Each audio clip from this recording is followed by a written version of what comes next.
Welcome to the Audiation in the Wild podcast with your hosts, Bo Talifer and Eric Rasmussen.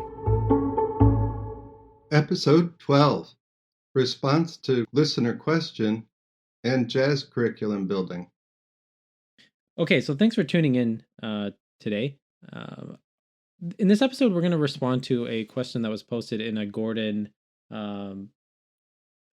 forum online. I think it was it a Facebook platform or? The group is Edwin E. Gordon and Music Learning Theory for Piano Teachers. We had a question or a response. So I'd like to respond to this question just on the air. I'm not going to read the question out verbatim. It's long, but we're going to address the content in the question because it's been something that's been on my mind. But the gist of the question is that the music teacher has been listening to like Edwin Gordon's Sugarloaf seminars, which is basically a seminar you can find online. Maybe we'll even post the link to it in the show notes. It explains music learning theory, or what you would get out of reading learning sequences in music to a large degree. And I'm a big fan of this, one, because we know that people actually learn better when they learn in environments that are more casual. So if you were to read like a very formalized textbook versus just hang out with a professor who was kind of just casually explaining the concepts to you, people tend to learn better in those situations. And this teacher expressed some struggle in reading learning sequences in music, which I think is common for people because it's very dense. I mean, it's a book that I was kind of carrying around with myself for a while, just trying to dive into it. And I think a lot of people have that experience with that book. It's something you have to keep reflecting and coming back to. It's not really just you read from cover to cover and you're like, great, now let's jump in. So let me contextualize. The Sugarloaf seminars are from before I met Dr. Gordon, like right before. They're the ones he's watching. And so this is his maybe third or fourth edition of Learning Sequences in Music. So there actually is a whole chapter on audiation in that book. Okay, yeah. Instead of a footnote, it might have occurred earlier, but that's the edition I first read. So much has changed even over the 4 years that I studied with him. So, or 3.5 or whatever. So there's also some historical context that needs to be in here. If you're only watching the Sugarloaf seminars, it's a lot of that Dr. Gordon would I think it's great to listen to. He revamped his book. Yeah, and another thing I would like to say just about learning sequences in music and a lot of the concepts on this podcast, we're kind of assuming that people understand what Gordon is talking about. Eric and I realized that there are other MLT podcasts that are sprouting up that really are trying to explain the concepts behind music learning theory to people, and it's not like in a very formalized way. In fact, let's recommend Heather Shouldice's Everyday Musicality podcast. And I think it's Everyday Musicality. That's a great resource. And same with Andy Mullen's podcast. Forgive me, I believe his website is improvingmusician.com or Andy has a lot of Improving resources. I was actually, when I first started learning about MLT, it was mainly just Andy's online material and learning sequences in music. He has a podcast where does he have a podcast? He goes over some, and you can actually go through the sequence kind of on the podcast too. Like so I recommend you check those out because in this podcast, it's not like we don't want to help clarify things that people may be confused about parts of music learning theory, but we're not trying to have a formal explanation of the whole theory from ground zero. So I thought I'd just say that. So we're finding how audiation happens. Okay, so the meat of this question, beyond this teacher still trying to dive in and find some more meat on the bone in music learning theory, it sounds like the teacher is just struggling a little bit, just totally piecing everything together in the practical application. Because I think it's hard to actually do that unless you see how someone teaches using MLT. You can get a good picture from all the books and the Sugarloaf seminars, but it is a little different once you start seeing how people use it. But the essence of this question is that how do you get students to audiate these kind of more air quote complex harmonies that happen in jazz literature? So this teacher is describing um, struggling with teaching jazz naturally, using audiation. And even when the students put through to verbal association and partial synthesis and composite synthesis, there are some gaps in the student's understanding or the student's audiation. So the first thing I'd like to point out with this general question is that it's a harmonic and tonal issue that the teacher has identified. It's not a rhythm thing. In the question, the teacher actually says, like, I'm not worried about the rhythm part of this, but there's something like I can't get my students to audiate these like chord changes, or there's something about this like jazz tonal learning sequence that I can't really pin down. And what would we recommend for? Um, I mean, I'm thinking like Eric, if you're going to learn a jazz tune yourself, what what are you actually going to do to put the song in your own ear? I mean, and that's I think what we're talking about here, right? What, first, I'm going to ask this guy to join my team and spend hundreds of hours every year creating exactly what I am interested in doing, is putting together some uh, outline for a jazz improvisation curriculum that would do, I think, what we're all burning to do from a MLT standpoint. It happens in the wild, but I think so much of what happens in the wild is a combination of Yeah. what we've talked about in previous episodes, where you're just in the culture, and you're going to learn the tunes, and you're going to dive in the deep end and learn changes and just screw up all along the way, and eventually you work yourself out. You'll use theory, you'll use scale theories, Sure. you'll use videos and from stuff, and try to synthesize it yourself. And if that were put into a MLT methodology, and I know it's not, MLT is a theory, but I'm saying that when you put that into a methodology and make it, uh, of some sort of curriculum, what would I do? So And this is I something I think need to yeah, parse out. But I want to bring basically, out something that Eric go said ahead. that might have gone by people really fast. Is that one of the issues when we're talking about learning the tonal sequence that's appropriate to the jazz vernacular, which the tunes from the 20s and 30s set the stage for the type of harmony that was being used in jazz. It's a lot of major and minor mode stuff. It's mostly only that, with a lot of secondary dominance, some like minor four chords in major, but that's mostly what we're talking about with the harmony. And there's a few diminished chords actually that are used, like Yeah, yeah, typical which chords, we'll but we'll with get to extra extensions because I tones actually added don't to think that's them. much So, of an issue as people think it is. By the time mhm. you're getting someone to audiate, like 10 functions in major, the extensions just seems to be a piece of cake to teach. But that is an important thing to talk about. So, anyways, what I'm saying is like we talk about the question actually specifically called out how do we teach these complex harmonies and melodies from the 50s and beyond in the jazz idiom, but the harmony that came from the 20s and 30s, the tunes from that era, is actually the basis that all this other stuff comes off of. So if you try Exactly. to look at bebop or like hard bop, like what happened at like Charlie Parker, and then what started happening after Charlie Parker, all of their harmonic understanding was built off of a bedrock of understanding all the normal functions in major and minor, plus all the secondary dominants, and I would include extended 2-5-1s as the meat of what's going on in the swing era and in these 20s and 30s tunes, all these Gershwin tunes and all this kind of all these standards.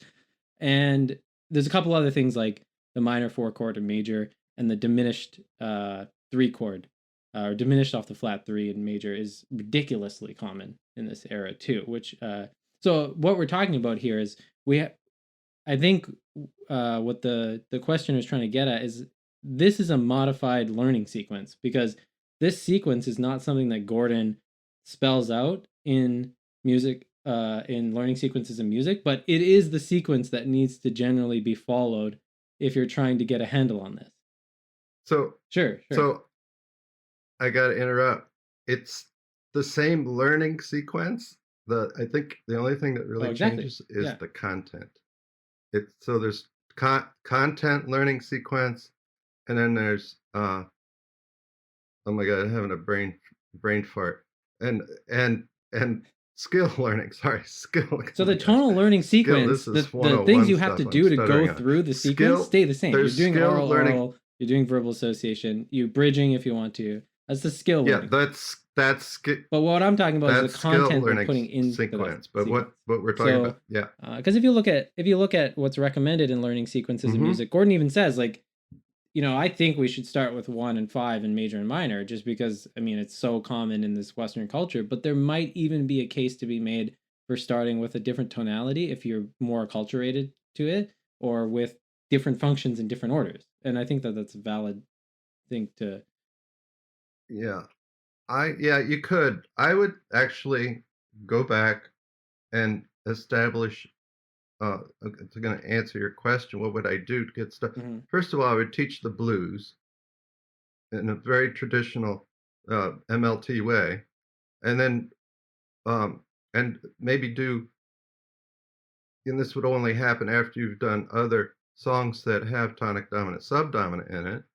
And I would play those other songs that they have in tonic dominant subdominant in them, and play them with the extra tones. So tonic would have te in it, Making them subdominant would all have dominant me seventh chords. in it. The dominant doesn't. So they would all Sure. be dominant sounding chords. Uh, the tonic being a dominant chord. As if we're in C, a C7. Um, a G7 is normal. F7 is not normal in major, but it's completely normal and prevalent in the blues. And then there's different forms of the blues. So it's the same functions and not necessarily happening with the same harmonic rhythm. And then there's extended functions for turnarounds at the end of that are common to a lot of songs that I've already taught.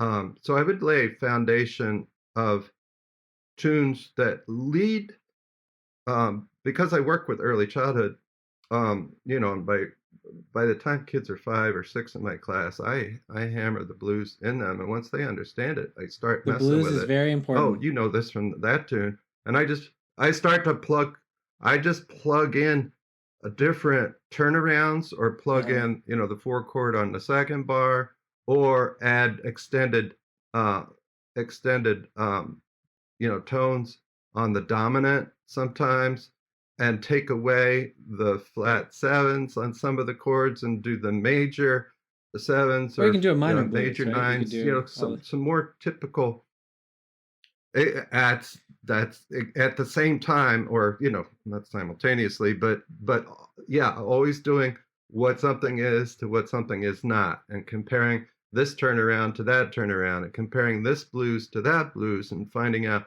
that the harmonic rhythm has changed, and do that through Mhm. movement, and of course tonal patterns, and then of course my harmonic learning sequence.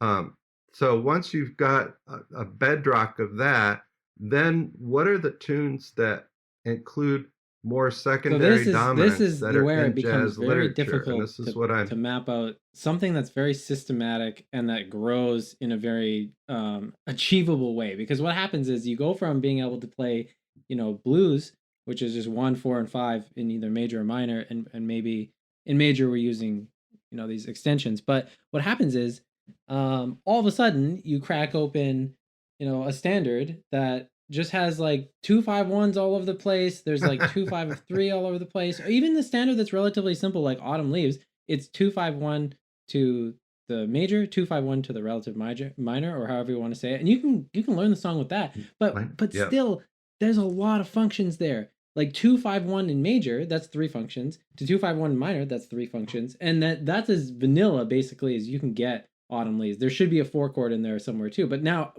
7 functions. And so yeah, I'm looking for bridge tunes that are between like the blues and some of the real common, uh, you know, Mm, I say traditional jazz era tunes because Dixieland is is a term that we want to start to avoid because it is heard uh, it's heard with racial okay, tendencies yeah. But I think in the the swing South. era is Um, fair game. so but the yeah, I'm just before that, there are a lot of tunes that don't have a tremendous amount of them, um, but then there's a lot of other issues with So the issue we're really finding is being here appropriate. is like when you start getting students to audiate three functions, the question is what tune can you introduce that has just an extra function so you're not overloading them. And I think this is something it's very easy to miss sight of with the curriculum design. I mean, I was this week I was going back and watching The Universal Mind of Bill Evans. Have you ever seen that, Eric? Oh my God, you got okay. It's just Bill Evans No, talking for like 45 minutes about his process, but we're talking about Bill Evans here, okay? So like when we're talking, his brother is asking yeah, him yeah, yeah. about improvising and how he learns to improvise over a tune. I don't know. Just go watch it on YouTube. Where is That's where I found this? it. The Universal Mind of Bill Evans, It's on 1966 YouTube. documentary. And what's really interesting about this is that Bill says like what happens to people is they hear like some top, jazz piano player, jazz musician handle a tune. Like they're playing Starlight or Star Eyes. Yeah.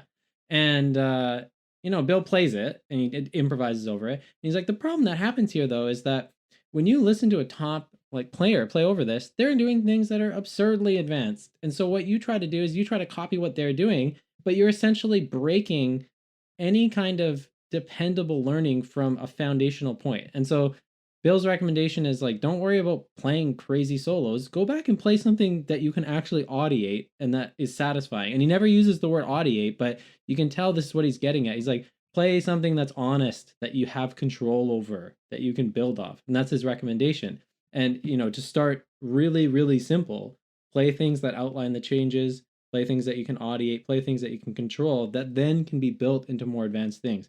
And I think this advice shows up so commonly in anyone who's learning how to solo uh, in the jazz idiom or play over bebop tunes. I would consider the bebop. Having the ability to play over bebop is basically like being able to. It's like you know counterpoint through improvisation. Your audiated mind can improvise over rapidly shifting chord changes, and that's part of what I think the person who's asking this question. There's different types of audiation, and I think and there's different stages of audiation.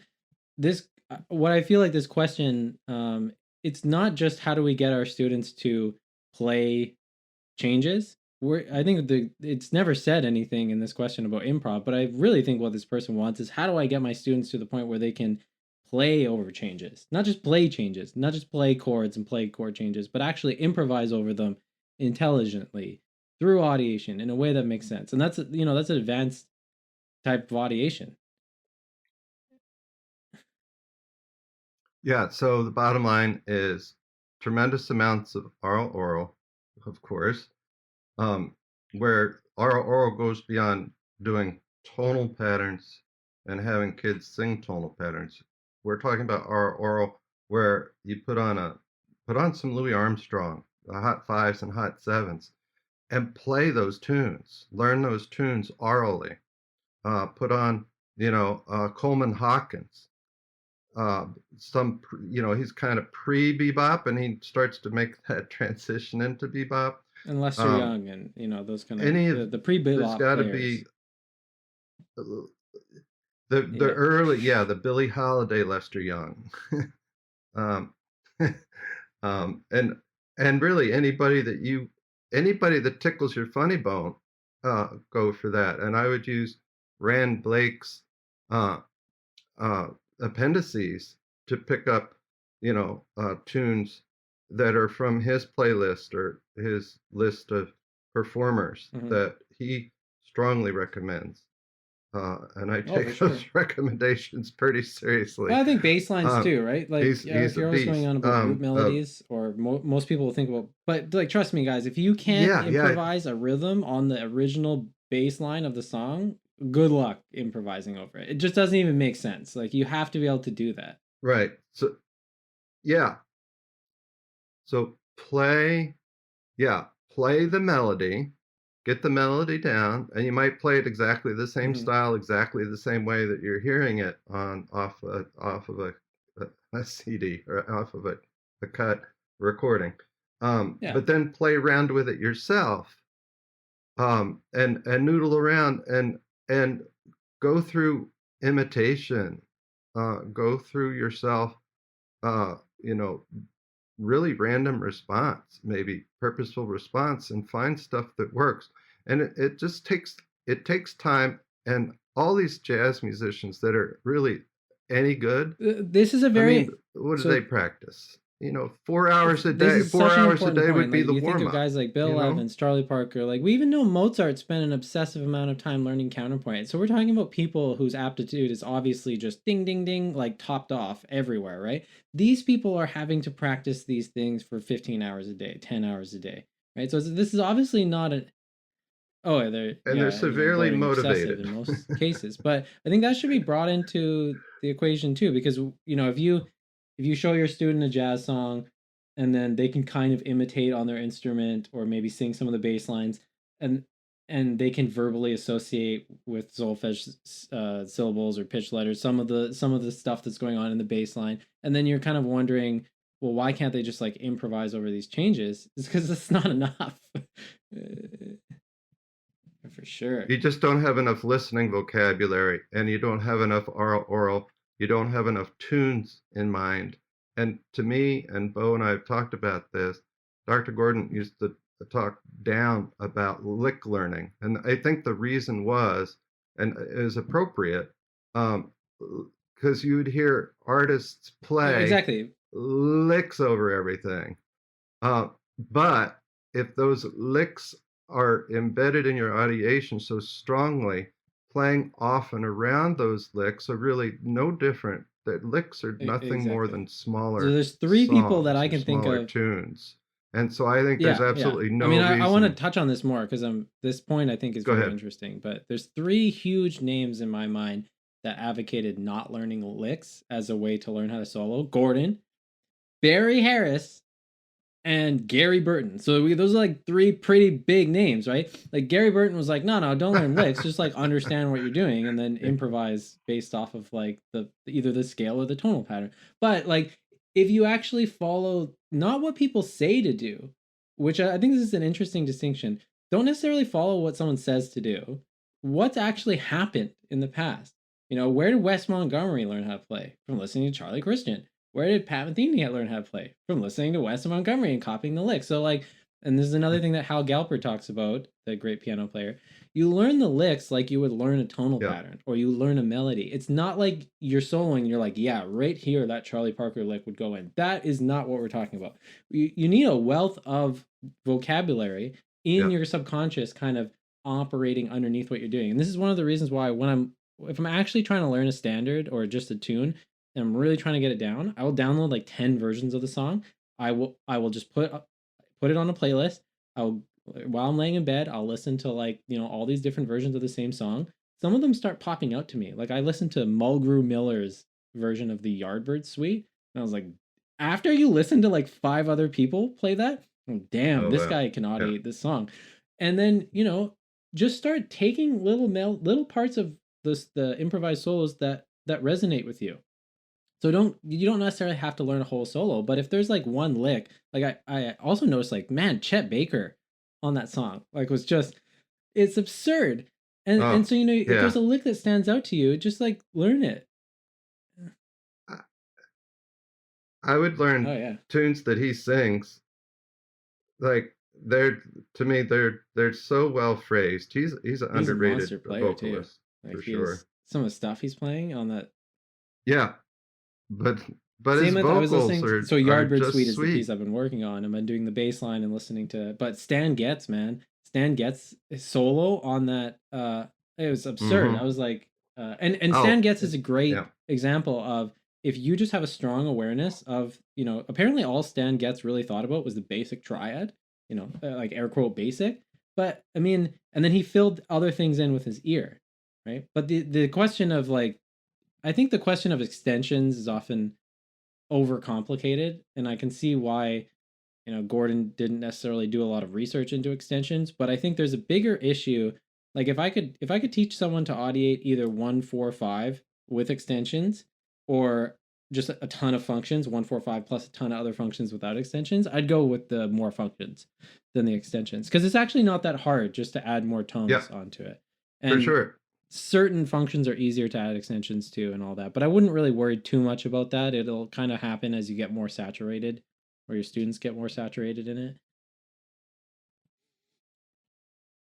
If you're clear about the progression you're playing over, and you are going from a tonic to dominant, and you hold on to a tonic note that fits inside of the dominant, or if you're going, you're playing over dominant functions, and there's all kinds of either passing tones or non-harmonic tones or whatever Sure. you want to call them, appoggiaturas or whatever the old terms are, just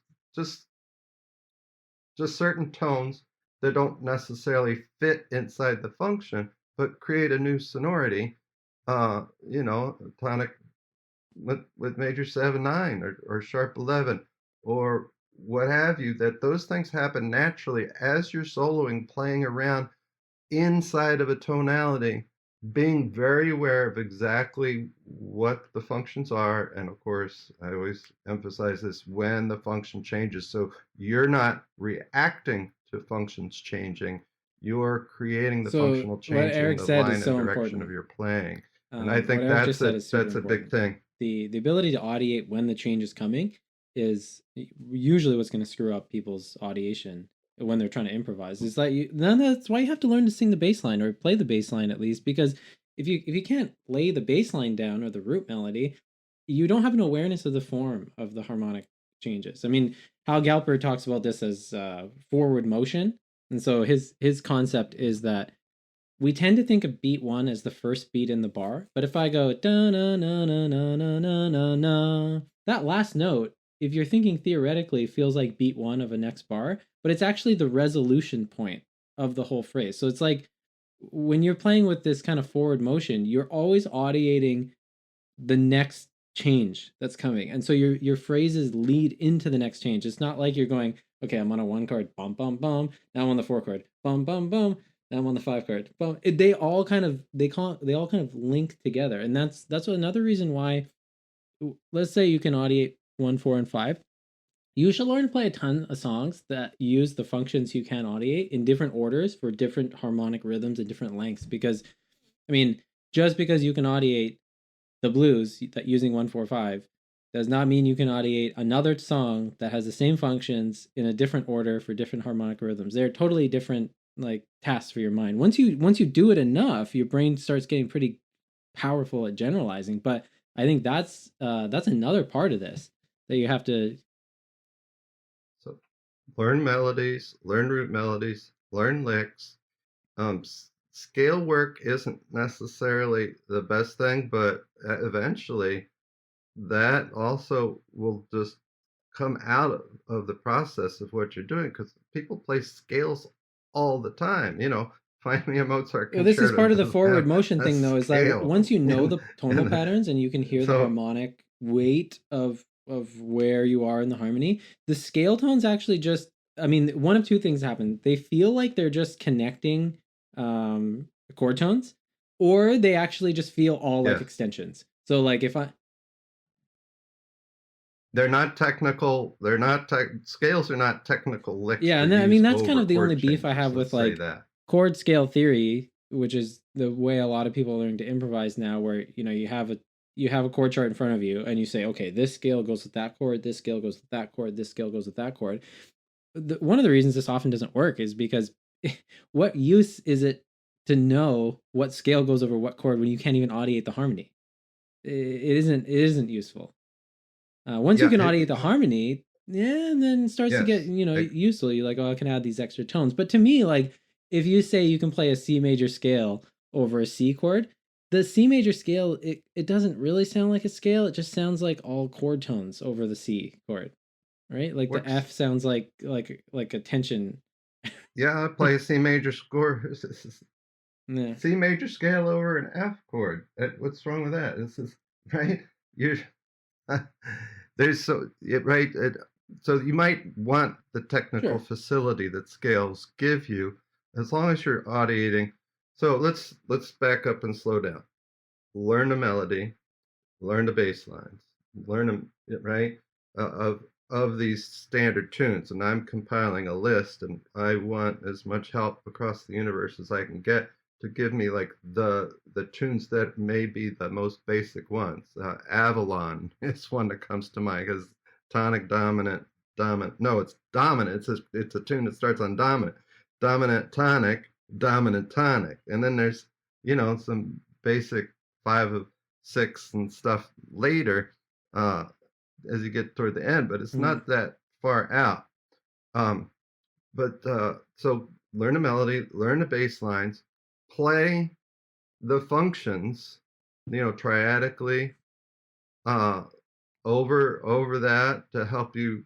It's kind of like doing tonal Which is patterns useful in because it time. helps you become aware of Um, of the form of the tune. of when Yeah, the harmonic changes happen, right? And do as all of that yeah. orally, listen and play it, try and figure out the chord. If you can figure out the changes on your own without being told what they are first. See, when you're reading off of a Mhm. lead sheet, or reading off of an exercise page, I think you're starting to take the back door into audiation. And it's painful work if you're medium or lower aptitude, Oh, or even, I mean, I do but it think you depends can on do your that. I mean, drive, we've talked right? about Because this. you can Yeah, overcome anything. I'm learning the Yardbird suite. I just sat down with the lead sheet and I just played the bass line like 5 times in a row until I could sing it, and then I leave the instrument and I just go walk around town and sing the bass line while I'm walking my dog. So you can, if you're very clear about the Yeah, difference between audiating and imitating, you you can take this can. back door in where you. So yeah, so you can reverse engineer that way, and do that. But that may not be as useful as is a word I want, but that might not be as um, useful as when you find the next tune that has similar changes, where uh, it won't. What's the word I Mm. want? Transferable. It won't be necessarily as transferable as if you just forced Well, I yourself mean, so to this is a good learn the example. changes There are all no by changes, ear. but there are no changes in this tune for me But that I've that's never heard difficult. in That's another tune. difficult. It's They're just in a different order, right? Like there actually isn't a Yeah, single change in this yeah, song. It's just getting comfortable with the order that they come in. But I think if you are looking at jazz tunes, I really do yeah, think the biggest hurdle is finding songs that introduce uh, the appropriate functions that a student can handle. You shouldn't really be introducing a ton of functions at once if you actually want them to be able to audiate and improvise over them intelligently, because it's too hard for most people to go from like, okay, this song had 1 4 5 and now I have like 5 new functions in this next song. It's going to be pretty overwhelming. But yeah, yeah. yeah. The other thing, yeah, there's another thing that I really like to do is like so, um, and I do this all the time, where it's 5/1 in minor, right? Boom, And we learn boom. that in for minor songs, but it then is the end of This Little Light of Mine. So I find where something that's very familiar, Now it's but it's five in of a different six. context. So, and now, yeah, but it has the same. I mean, what's really different about it? Nothing, except that you're auditing is Yeah. everything. The context has changed. It's nothing and everything at the same time. Oh, it's so familiar. But now I just Okay, so do double dominant, this dominant is tonic gold. So after it. what Eric's pointing out is that you can get more out of the functions you know by putting them in more context and having the insight that they sound different in more context, which I think is that's the reason movable do, the law based minor, is so powerful, because it makes doing that very easy compared to other systems. But like example of something I might do if I was learning a tune myself, say there's one change in this Yardbird suite that I can't audiate as well as all the other changes, then I will take that change out of the song and try to put it in different contexts of harmonic form. So right, so like the Yardbird suite has this very specific harmonic form. If there's a change I can't audiate, I'll just put it in like the Mary Had a Little Lamb form, or put it in the, which I, poor Eric, I've been. Eric, yeah.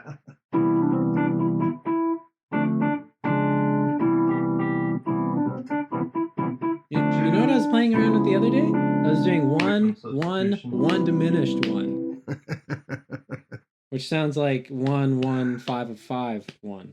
Sounds like the same. They sound the same.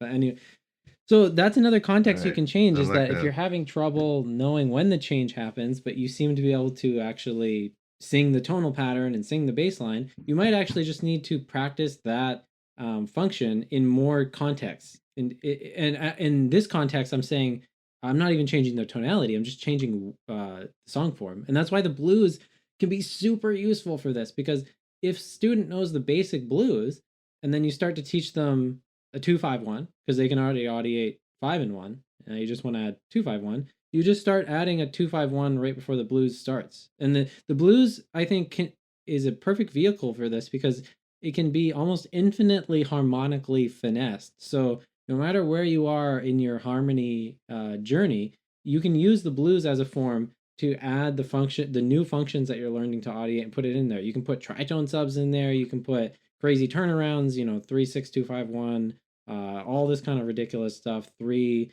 flat 3 2 flat 2 1. You can put all these changes in there, and it serves a useful purpose because it's a form that you're familiar with. So if it doesn't sound right, it's like, well, I didn't hit the one chord on time. Like something was wrong with my harmonic awareness of this. But I mean, I think those are some good. So those are some good tips. Yeah, yeah. The other thing I don't think we said, and this would be really crucial, is I don't know any of these great musicians that couldn't put the horn down and sing exactly the solo they want, short of not being able to cover the range of their instrument, maybe. Um, that anything I that was you talking, play Eric. I was talking should to be you able to about this sing. the other day. It's Anything you're creating. when I take solos on something, I won't. My fingers won't. I mean, even like 10 years ago, I was a good audiator, but I used to let my fingers lead more. Now it's like if I'm not singing it, the fingers won't follow. If it doesn't work like that. Like that's why I'm just as comfortable soloing without the instrument. Just in my mind. And I think that's a good benchmark of what you're actually audiating. Can your voice come up um, with the melodies you want to improvise? For me, that's always manifested as just I practice my instrument just while I'm walking around. I'll just practice improvising over something, and my left hand, I'm a guitarist. My left hand is visualizing the fretboard, but it's not like my left hand is following what I'm audiating. It's not like I'm planning like, oh, the G7 chord's gonna come up here. I gotta play this lick, and this lick will sound like this. It's not reverse engineered like that. It's like, oh, I want to audiate that. It looks like this on the guitar, or this is how I would finger it on the guitar. And that's the only beef I have with the chord scale theory, is it tries to reverse engineer this. It says like, I'm on the G7, G7 looks like this, G7 sounds like this, but then the chord change has already gone by. But then you're being a reactive player rather than an audiative player that always has the chord they've come from, the chord they're on, and the chord they're going to be in kind of Yeah. simultaneously. It's kind of like you know where you've been, you know where you are, but you're audiating more than two or three harmonic changes at the same time. And I'm not sure, is that addressed in the space That's his point, audiation basically. where Yeah. it's kind of a, to me it's a singularity that can be happening, and it doesn't have to be very often, but you get into a groove where you just don't play anything wrong for a minute. You know exactly what you're doing, and you just feel like you're floating on air. uh, reactive and being, Yeah, you Gordon know, talks about this in truly a couple spontaneous in books. your He talks about it in in the your space audiation book and in the harmonic improv book. But basically, what starts happening is that you audiate blocks of changes together. So you don't audiate like two. I have an idea, da da da da da, and then five, and then da da. You pierce through the whole set of changes, and no. this is very similar to language in terms of how we talk. We don't, when we're audiating in English, I I could change the last word of my sentence. I went to the store, I went to the mall, I went to the blah blah blah. But that whole phrase is like an audiated it's like a linguistically separate sentence. And so the reason I say that learning and transcribing some solos and licks and melodies, which is like what you said, Eric, learning a melody is learning a lick. That's what it is that you learn to you kind of learn something that can cover a set of changes, right? And I think that's the only criticism I have about. I don't think if I got to talk to Gordon at the end of the conversation, we would really even have a disagreement about this. But sometimes the way he says learn tonal patterns and don't learn licks, it rubs me the wrong way because the tonal patterns could essentially get you in the same problem that the chord scale theory could get you in. It's like just because you audiate individual tonal patterns does not mean you're going to be used to linking them up in satisfying ways. And I think there is a place for um, learning licks and melodies because they show you how people get from A to B and wind through things. I mean, that's one of my favorite things about like Gary Burton's advice for soloing is like don't just play random notes on chords, even if you like not even random, but like don't just play notes over chord changes. You're just gonna sound like someone who's like meandering through one chord to the another, even though you're hitting the right notes. You have to have like a theme or like an idea to your solo and develop it. And the way you do that is like you contort ideas to go like maybe you come up with an idea over the one chord and then you can contort it over the next chord. But I mean, you have to learn how to do that through your audiation, not through a theoretical basis. It's like theoretically, okay, I know if I'm on the one chord, I can play these notes, and I'm on the five chord, I can play these notes. But I more so want if my mind goes ba dum bum, what can happen over the next change that kind of mirrors that ba dum bum. I mean, that's a simple like 1 to 4, but yeah, you want this kind of like this melodic shaping of melodies. I think is something that's not often spoken about. I don't see it spoken about in Gordon's work at all, although I'm sure he would have had a lot to say about it. But that is part of the skill set, is that you need the skill set to generalize melodic ideas over new changes, and just learning how to sing tonal patterns does not necessarily give you the ability to do that. Yeah, yeah. The other thing I would say to this teacher before we cut this off, um, because I got to teach, is that I find these naturally occurring uh, changes that already have the that Or the already have extensions, yeah. extra tones in them. Like yeah, so there's this old hammer killed John Henry. This old hammer killed John Henry. This old hammer killed John Henry, but it won't. Right, and it's dominant. Won't kill. Everyone plays that. Right, won't kill That's me. do Right, over so the that five chord. there it is. It it's a Yeah, dominant with yeah. the flat six or sharp five, whatever you want to call it. Right, that's all it is. And so now that can be transferred, you know, to something other than minor. You know, it could be So I mean, that one's a great right. example. When you It play could that, I live want you to, on its I own. want to hear you go five with do on top of it to one with T on top of it. Da-na. There you go, talking, and I So have to translate bum that over into the my five chord and then audition. bum. No, no, so do And then over the what? five chord and then T over the one chord. So bum over the one chord.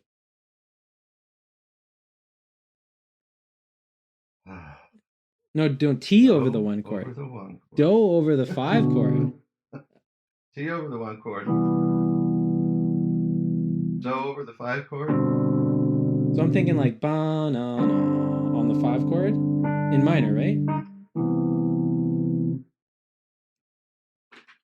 Yeah, I'm No, it's all spazzing good. right It's all now. good. My audiation's not working. Oh, Ah, I've had those you've had moments. those I was moments. working on this tune the other day. I think Oh, you're I might have been thinking. So I definitely was thinking theoretically there. Say it again. okay. We So can cut play this play part the out or 5 leave it in to make sure people know of I'm minor. human. Yeah, and then put that do si mi like over it. Ba na na da na na, and then put T over the one going da na na na na. Hmm. Oh, then. Oh, you want this? Oh, you want this? Yeah, you better do I it. was thinking this. So this is a 5 chord. Ma na na na. Everyone plays that. This is a place where I don't have done the tonal patterns for this. I don't, so I'm lost. I'm a little bit lost without having done the tonal patterns. Once I Yeah, got everyone it, does then this. I'll have it. Everyone plays this. But I don't play jazz much at all. It's like this is like the end of you see a movie where there's like two CIA agents like having a meeting and then it ends with like, well, we got to do this. Or they would do like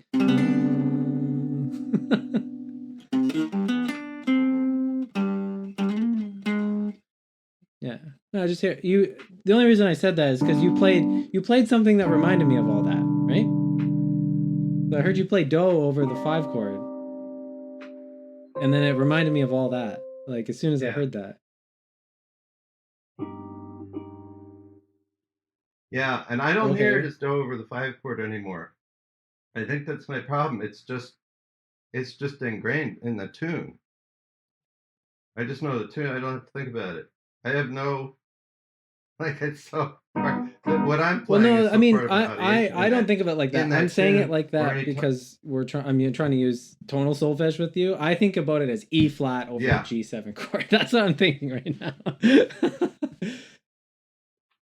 And this is, see, that's an easier, more efficient way to communicate to a musician that already has either theoretical understanding Yeah, because to or me, if I go da music na theory, na, and you tell me we're in right? C minor, I'm thinking E flat B G. It's That's just what it sounds like.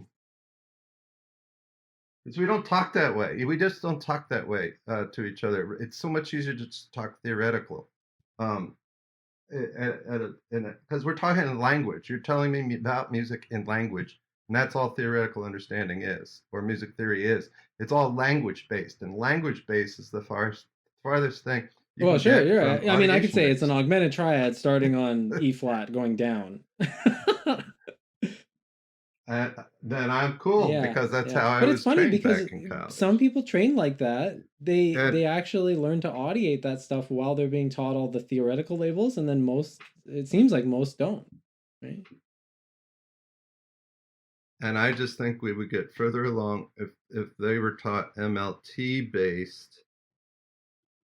Uh, um, Well, I Eric, you just know think what? it I would be wonder more what would have happened to efficient. me if I instead of, I did what I did, and I think it worked out well. But what if just you just kept everything the same, but someone just had me sing tonal patterns 3 times a week from the age of 2 or what or not the age of 2, but like when I was ready for tonal patterns up until, high school. I think it would have only been better.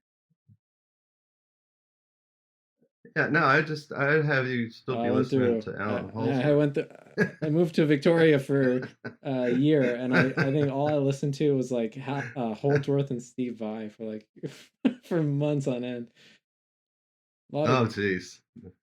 See, there you go. That's why you turned out. All of this is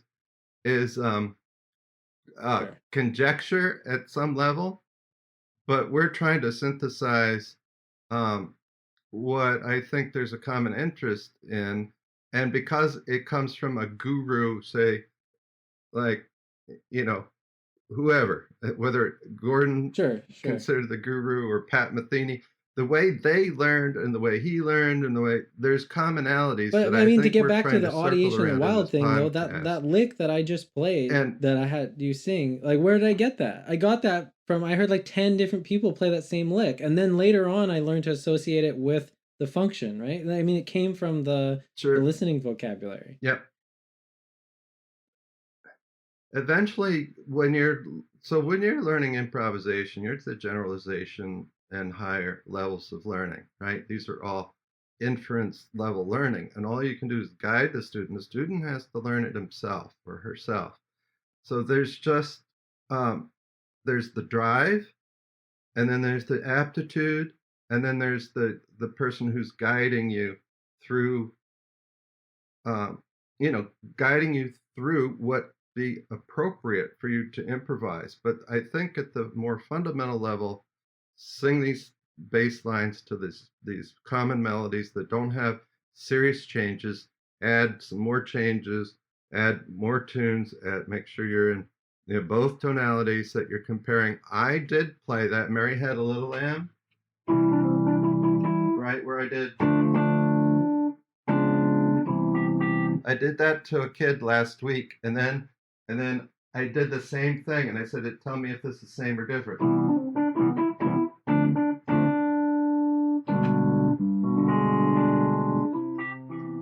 And he said different, and I That's was like, excellent. "Yes, sir." It was Yeah, I would say go G7 back flat and nine. yeah, the simple tunes are often Um, overlooked because if you can't fly over simple tunes, and like what's gonna happen when the changes start getting more complex? Nothing good. and this was his first 20 minutes with me on this. I said, Nice. "You ready for something weird?" And I'm going to record you. And so I recorded him, asked his mom for permission, and there we go. And at some point, um, I can put out like what did I Yeah, do Eric's now. exactly to drag him through that. I think part of my influence on So, Eric has been he's now interested in teaching 4-year-olds how to hear tritone subs. So I mean, oh, he's 12. well, that Okay, I mean this that's guy pretty happens to solid be though. 12-year-old. So, well, he just has always had a good ear, and he's learned. I've had him That's great. for um, Really how cool. many months? But just to say again, I Just think this going year. back So, and doing school year. the simple changes is important because all these people, Charlie Parker, he Yep. mastered all these like swing tunes before he started inventing bebop, and that's often over. Even Gary Burton played a ton of just like folk songs before he started playing jazz, and that is a common thing you see in jazz musicians, mastery of the simple. All right, thanks for joining us. We got to sign out for today. Till next time.